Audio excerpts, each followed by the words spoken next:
Hello and welcome to Channel 17's Town Meeting Television and another in our 2019 Candidate Forums. In this episode, we are interviewing and speaking with candidates for the South District City Council. I'm your host, Matt Kelly. I'm pleased to be sharing the stage this evening with City Councilor Joan, Shannon, Incumbent Democrat, Paco DeFrancis running as an independent, and Mohamed Jafar also challenging as an independent. Our format for this evening begins with 60-second opening candidate statements, followed by questions from the audience. A reminder that our phone number is 862-3966. You're welcome to dial in and ask questions. And we'll do that in a round-robin format, followed by closing statements from each candidate. Ladies first, Joan Shannon, your opening statement, please. Thank you. I'm Joan Shannon. I'm the current city councilor for the South District, and I'm running for re-election because I love Burlington and I want to keep working on city issues that make a difference in the lives of our residents. I believe it's important to attract and keep livable wage jobs in Burlington, and I'm proud to have led the way to change zoning on Pine Street to allow office space, cafes, dance studios, and other entrepreneurial uses that have been transformative for the South End.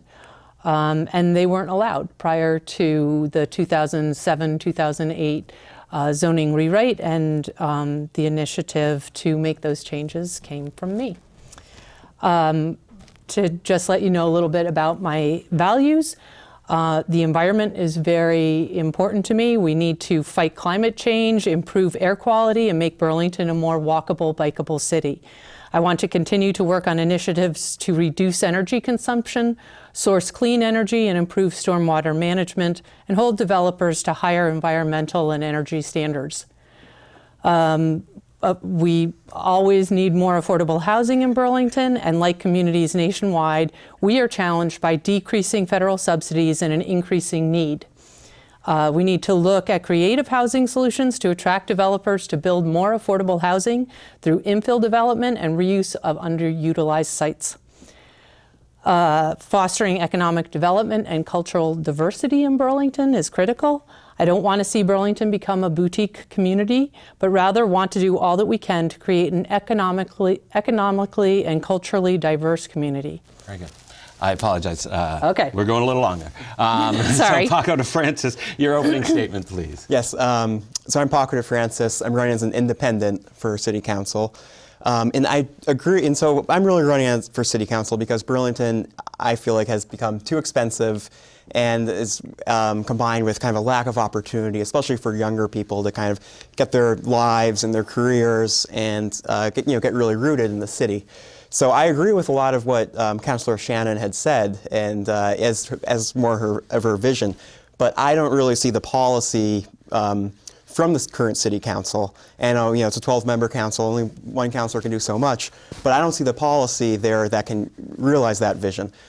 So we talk about affordability. We have a big housing affordability crisis in this city, and it's at the point where it's really the market rate of housing is just, it's not affordable for people making the median income, which is why over 40% of our population is rent burdened. So what we need to do by that is, and again, infill development, that's a great idea, but we can't, it's too hard to make infill developments feasible under the current zoning. So we need to really look at inclusionary zoning. Can we make it more accommodating for developers so we can get more housing units economically feasible? And then same thing, parking requirements. Maybe those downtown infill developments don't need parking requirements because we have bus transit and bike lanes and the walkable neighborhood.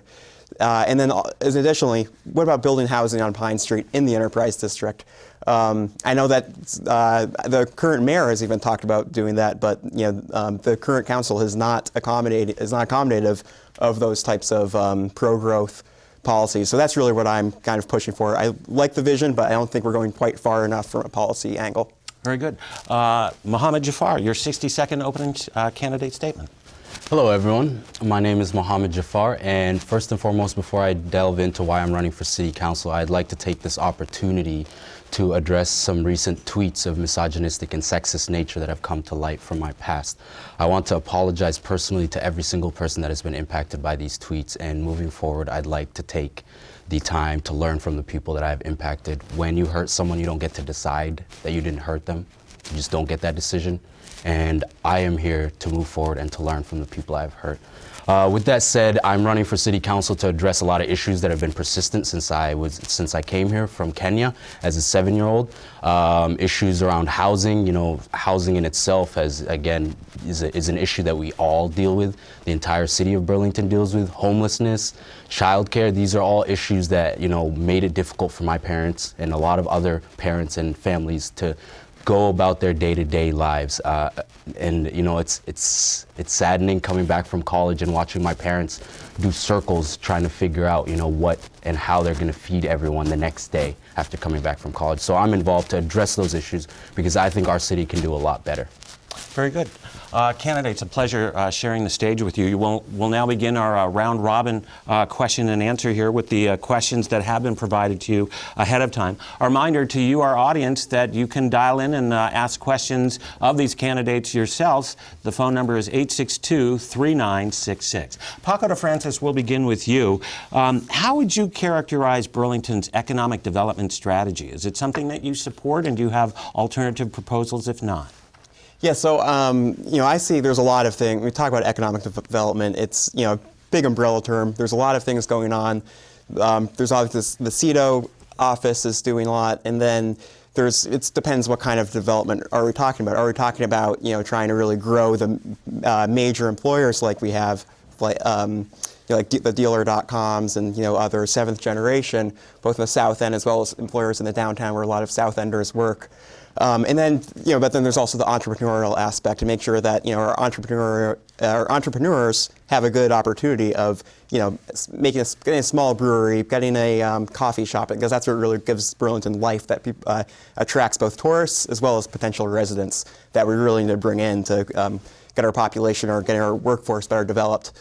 So what I really see is our economic development strategy. It is too dependent on the UVM Medical Center. The UVM Medical Center is the bulk of most job growth in the city, and we really need to branch out from being so dependent on the hospital and doing more to create tech. And there's some excitement going on in the South End, but what can the city do to? And I think I hate to say this, and I think a lot of people in city government hate to say this, or don't want to acknowledge this, but oftentimes the best way to really encourage more growth is for the city to take a step back, reduce taxes, reduce regulations, get out of the way so that we can really create good long-standing innovation.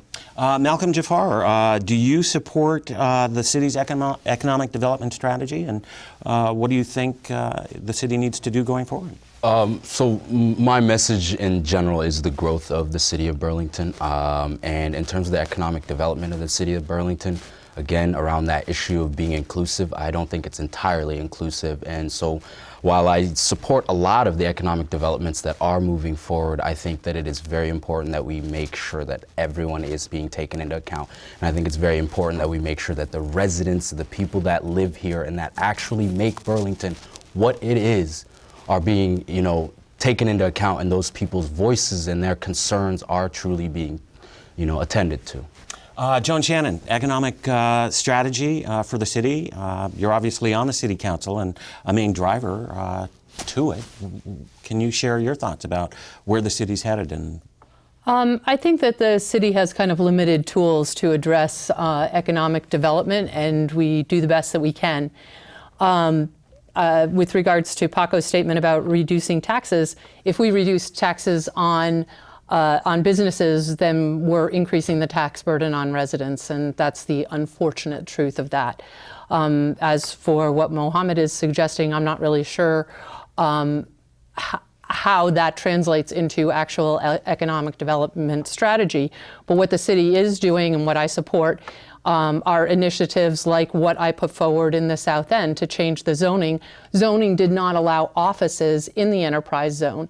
And I put forward that initiative. That's why we have dealer.com in the South End. That's why we have VEIC in the South End, and many other businesses. The other really important initiative of the city is BTV Ignite, which does attract tech businesses to Burlington and tries to coordinate between public, nonprofit, and government to give the support for tech industry and make the best use of our gigabit telecom system. Very good. We have a caller here, so we'll go right to that and move away from the questions that are on our form here. Caller, you are dialing in live. Do you have a question for our City Council candidates for the South District? I do. My question is for all the candidates and regards ballot question number 4, the Downtown Improvement District. And I would like to know which of you have actually read the proposed charter change language, and then what specifics from the plan have informed your opinion. Very good. Good question. Mohamed, we're going to begin with you. City charter changes and ballot question number 4. What are your thoughts? In terms of what has kind of dictated what my point and decision on this is, it's not actually the language in the ballot in itself, but what residents are saying. And again, just circling back into that idea of there are people that live here that aren't getting treated and represented the way that they should. So so my informed decision on the Downtown Improvement District, which I am against, is in complete synchronization with the very residents that live in the downtown area. There are people that live in the downtown area that are going to be pushed out when we expand our downtown area. There's people that we are neglecting to take into account. And so it's the residents themselves that are informing my decision. It's not the language in the ballot at all. Joan Shannon, Downtown Improvement District, your thoughts on the charter change and the ballot question? I think the question was, have we read the charter change? And yes, of course, I have read the charter change. I'm the chair of the Charter Change Committee, and I've gone through the language line by line. So my position on the Downtown Improvement District is based on the actual language, and I think that leadership it's important to convey to constituents what's actually in that language, and then get feedback from them, because most people, I've been out there door knocking, and most people are not intimately familiar with the details of the Downtown Improvement District. I support it because I think that we're in a new age with online, online retail. Our downtown is very challenged. We need to ensure the survival of our downtown, and I believe that it's important to bring private funds to enhance and improve and bring public benefits to the downtown, which is what the Downtown Improvement District does. It was always envisioned by the founders of the Church Street Marketplace. And there, I'll leave it at that. Okay. Thank you. Paco DeFrancis, your thoughts on the Downtown Improvement District and the wording of the charter change? So I'll just begin. I definitely, I've looked over the Downtown Improvement District, but I've been more looking over the charter change language, how it relates to other downtown improvement districts. I'm sure I'm not as familiar as Joan is with I wasn't, in the room writing it the way she must have been. But I can't speak to as many details I'm sure that she could speak to. But from a philosophical angle, I think this is a great idea. Again, talking about lowering taxes on residents and on businesses maybe not inside the downtown, so they can grow and continue to kind of add to their properties. This Downtown Improvement District kind of helps get the city, it removes some of that burden on the downtown from the city and allows those downtown businesses to improve their own, their own little area, a couple blocks on Church Street and off of Church Street, to meet their own needs, so that the city doesn't have to spend all that, use those services. So we get a better outcome, for less money from taxpayers because it's covered inside the district. And I really like that idea. And then I think the other thing is, Councilor Shannon touched on this a little bit, but the downtown, I think, is a lot more challenging than we all realize. And we have these institutions on Church Street, both retail as well as the restaurant and bars and pubs that have been there for years, and I think it's a lot more challenging for those business owners than a lot of Burlington residents realize in this economy. Time. Great. We're going to move on here, but I'm going to actually kind of continue with this because there are two city properties that have lain dormant and not expressed to their highest capability in the city: Memorial Auditorium and Moran. And Joan, Shannon, we'll begin this question with you. What are your thoughts of what should be done with both of those properties? 2 minutes. Starting with Memorial Auditorium, I am a big fan of Memorial Auditorium, and I think that the public really wants to save Memorial Auditorium as a community gathering space. I mean, that's definitely what we have heard. The reality of it is that that's going to cost money, and it's easy to say I support that, but we actually will need the voters to pass a bond in order to make it happen. So I think the goal for us is to try and bring something forward to the voters that is affordable, that saves Memorial Auditorium as a community gathering space. And we're coming very close to having a proposal that does that. On Moran, we have been having some meetings on the frame concept that's being put forward now, where it's a partial demolition and using literally the frame of the existing structure to bring some enhancements to our waterfront, modest enhancements that could be built on from that point. And it has been tremendously well received by the public. It can be done with existing TIF funds, and I support moving that forward. Very good. Paco, your thoughts on Memorial Auditorium and its future, as well as the frame concept for Moran, and if you support it or not? Yep. So I look at these are two properties very different. The Moran plant, of course, is subject to the Vermont Public Trust Doctrine. So that's pretty much going to be a public asset. I mean, if it has there's no real value to that in the private real estate world, just because of the public trust doctrine. There's so many, it's going to have so many things on it that it has to be used for public. We could make it into a museum, something like that, right? But you can't use kind of those higher value uses that the private sector would be more interested in. So the frame concept, I'm a big supporter of. I'm cautiously optimistic that it'll be kept under that $5.7 million price tag. You see that same thing with City Hall Park. That was supposed to be $1.5 million. Now it's $4.5 million. Memorial. And Memorial, I think the best way to do is sell that to the private sector, get it back onto the tax rolls, and I think the private sector could be able to have a lot of great uses for that have community benefit. Very good. Mohamed Jafar, your thoughts on Moran and Memorial Auditorium? In terms of the Moran plant, as it is designed currently, I do support it. I do, again, just want to make sure that it is public and for everyone, and it is inclusive, but in its current form, I do support it. As for the Memorial Auditorium, I went to Edmonds Middle School, and right after school, we'd often go to the Memorial Auditorium, so that's a very, very important space for me, growing up. And I think it's important that we keep it a public space. I don't think we should sell it off to private interest. And though Councillor Joan Shannon says that that takes money to fix this thing, I think it's really important to also acknowledge the fact that we do take initiatives on a lot of things that take even more money. For instance, the big hole that we have in our downtown space.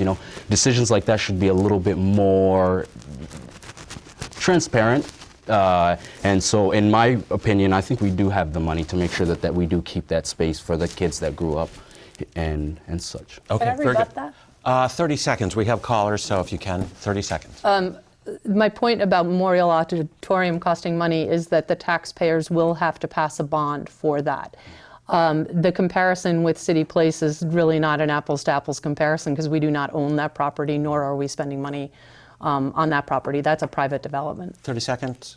So again, the Memorial Auditorium, I think it's a great there's a lot of history there. It has time, but unfortunately, I don't think it's something that the city can afford. It's going to take a tremendous amount of money to bond out for those, for those renovations to get it back up to, get back up to a usable modern space. 30-second response. Again, going back to just like the downtown improvement district that we just, are ready to throw money on, there's more important things, and if we aren't able to prioritize the things that actually are for the residents and the people of Burlington in itself, then, Okay. We're going to move right on. We've got the phone tree lighting up here, so we're going to go right to our caller. Caller, you're live on the air here with City Council candidates for the South District. Do you have a question for our candidates? Yes, I do. My question is regarding job growth in the city of Burlington. Is what specifically would each candidate do to help professional development for youth in the city? And specifically for Mohamed, in promoting women and professional development, what kind of programs would he support in that area? Okay, thank you, caller. Mohamed, we'll give this question right to you, and then we'll go right down. Okay. So in terms of just looking at the job prospect for the next 20 years, I think the New American community in itself is a big base we can look at. If we can get that community immersed so that they are getting the resources that they need at jobs, so that they're getting past just that initial getting the job, so that they can advance, and we can get a lot more of these people in places where they already do have the skill set and they may not be able to communicate it. That would be great. I think in terms of job growth, that in itself I think will bring a lot more people, and there are a lot of jobs already that are quite vacant, and we can create a lot more jobs, and we do need a lot more jobs, as a lot of people are, we spend and invest in our schooling system, and a lot of folks that we educate are now leaving the state of Vermont to go find opportunities in other places. So there's definitely a lot more we could do. And in terms of creating opportunities for women, I think first of all, just addressing the fact that for every dollar that a man makes, a woman makes 80 cents is something that maybe we should talk more about. And I don't specifically have specific proposals, but I would love to learn more about what we can do as a community to move that forward and to create those opportunities for women, as you suggest. Joan, Shannon, the question was about job development, job growth, and opportunities for women. Yeah, I think in terms of job development and job growth, I've already spoken to the fact that there are certain initiatives in the city where we have been successful, particularly BTB Ignite and attracting tech companies to Burlington. Also zoning that allows businesses to move to Burlington. In order to benefit youth, women, and everybody else, we need to actually make sure that we can still support businesses in our downtown and in our industrial zones. With I think that okay. pretty much sums Great. it up. Paco DeFrancis, the question was about job development, job growth in the city of Burlington, and workforce development for women.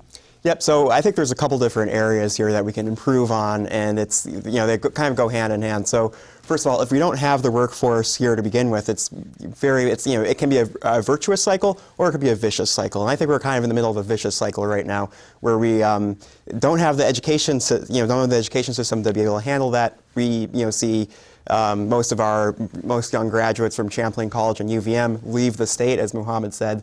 And then, that causes divestment from companies. And the company I work for, Keurig, we used to be a Fortune 500 company with headquarters in South Burlington. About 3-4 years ago, they started moving those headquarters to Massachusetts because the business climate was that much more favorable than it is in Chittenden County.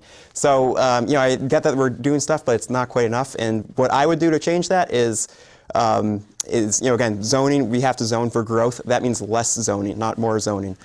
And then as far as the workforce development, Vermont is at the bottom for higher ed funding, for higher education funding. So the city needs to pick up that slack and invest. So I have a tax plan. You can go on to PacoDeFrancis.com where I have a plan to invest $1.75 million new dollars in higher education for Burlingtonians, so that they can, especially more of the alternative higher education, so you can get into those. Licensed jobs. Okay, very good. We've got another question here, so I apologize. We're going to move right on here. Caller, you're on the air here with the South District candidates for City Council. Do you have a question for our candidates? Yes, I have a question for all of the candidates. Recently, the Vermont Senate passed a ban on corporate campaign contributions. And I'm wondering, one, if all of the candidates have committed to not taking money from any corporation or any business entity, regardless of the size, and two, depending on that answer, do you agree or disagree with the Vermont Senate decision, the Democratic leadership and progressive leadership in the Vermont Senate to ban corporate campaign contributions? Very good. Thank you for the question. Paco, this one begins with you. Ban campaign contributions, campaign finance reform, your thoughts? Yep, so yeah, campaign finance reform, definitely it can become a problematic issue. I do think it's more of an issue at the state level than at the local level. So I myself, I'm not taking any corporate contributions. I'm not, looking for them either. And what I really want to see from that is we need to make sure that that extends to the parties, the state parties.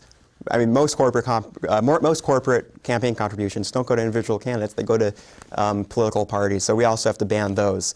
But then again, it's like it comes this murky area because you have political action committees; those could be taking corporate campaign. You have things like the plan, or you have whole sorts of political action committees from all different angles on the political spectrum. And if they're able to, you just kind of get this double dipping situation where they're able to get corporate campaign contributions and then just give them to the candidate. So does that really do anything if we just limit, just direct to the candidates when we have these PACs? Okay. Mohamed Jafar, the question was about campaign finance reform and whether you yourself are taking campaign contributions from corporations and businesses. I am personally not taking any contributions from any corporations and I certainly agree with Paco. I think you're right. It should be extended to state parties and not just individuals. Again, that reroutes who gets to make those decisions, and it's not about who has money and who has connections with money. It's about everyone, and everyone is brought to the table when we actually do if we do implement these reforms. And I do agree with the state legislature in passing that for the simple fact that, again, it brings everyone at an even playing field, and that's important. Joan, Shannon, campaign finance reform, your thoughts?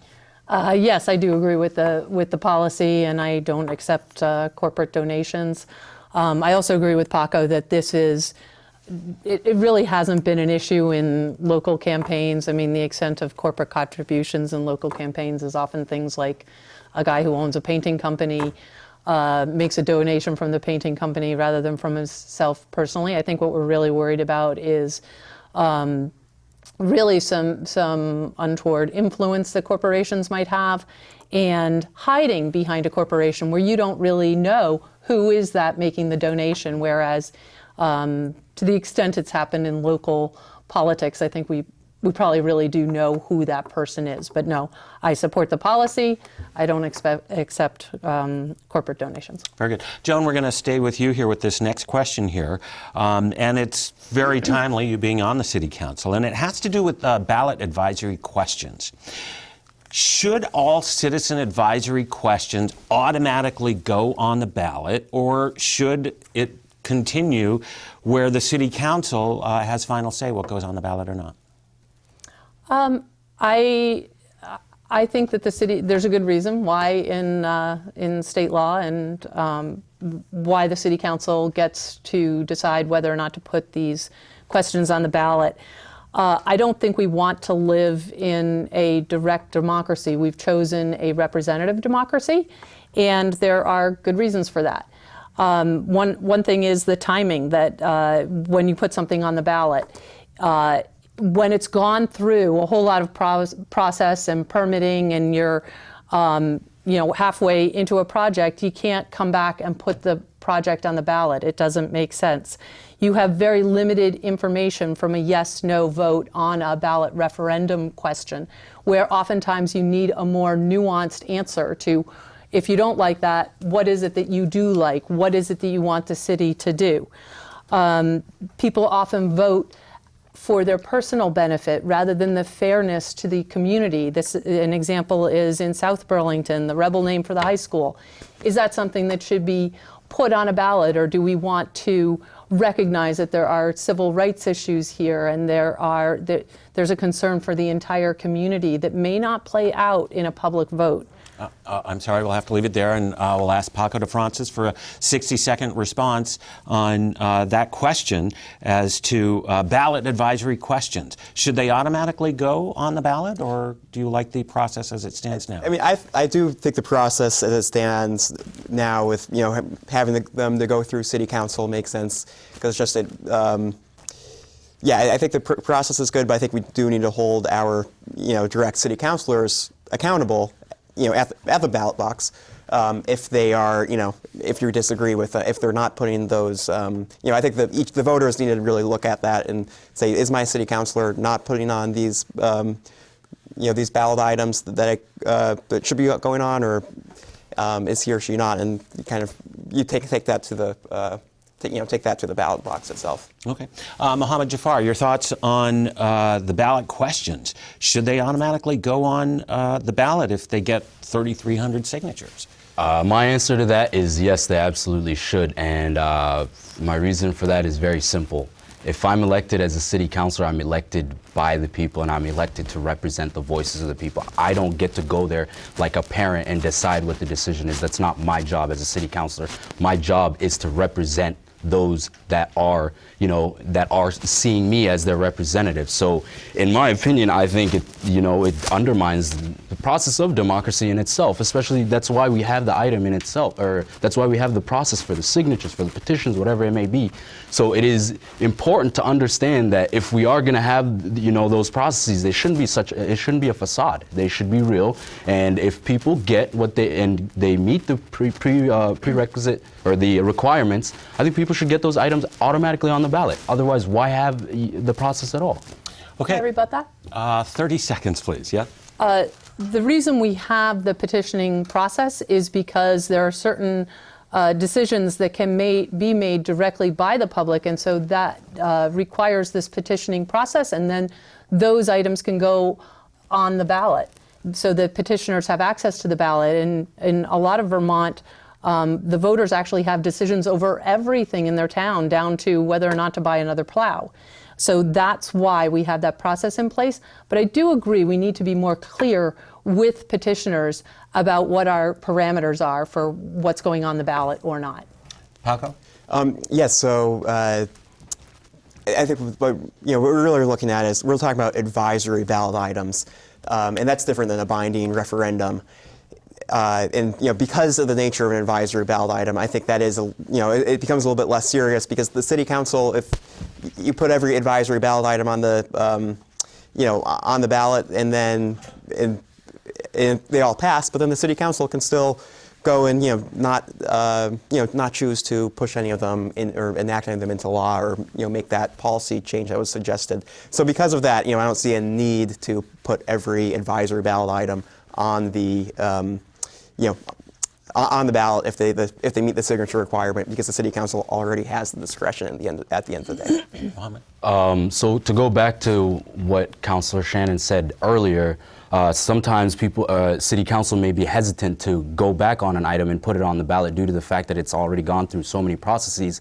But the fact that people don't know and are still having to garner so many signatures for a petition is due to a lack of transparency, and that has to be discussed as well. Because if people are aware of, what this process is, or what the development is, or whatever it may be, then obviously they aren't, they would be knowledgeable enough not to have a petition. So if 3,500 people sign a petition, there wasn't transparency. People don't know about it. All right, we'll move right on here. This is a question that is very close to the heart here at Channel 17, and it has to do with funding for public access channels.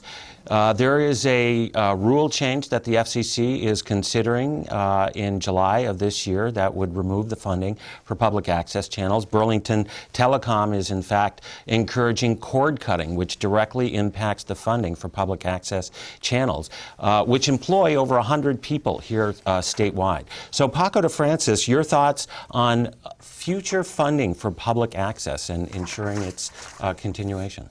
Yeah, public access television. Public access television, public access radio other forms of media that is public access is critically important to the education of the citizens, and to be able to kind of get both these candidate forums as well as other city get in that contact with your city councilors if you're you might have kids at home, single mothers.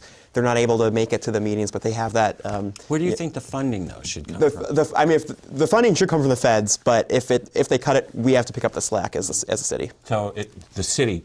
Yes, but again, it becomes a priorities thing. If we do all these things that Mohamed and Councilor Shannon are talking about, the public access, that might, that's one of the reasons why I want to sell the Memorial Auditorium, for example, so that we have more resources as a city to focus on things where it's really needed, like public access television. Very good. Mohamed Jafar, the future of public access funding, your thoughts on it? I agree with Paco in many senses. I think if the federal government in itself won't pick that up, it is on us to take that slack, and I haven't decided whether it should be at a state level or a local level.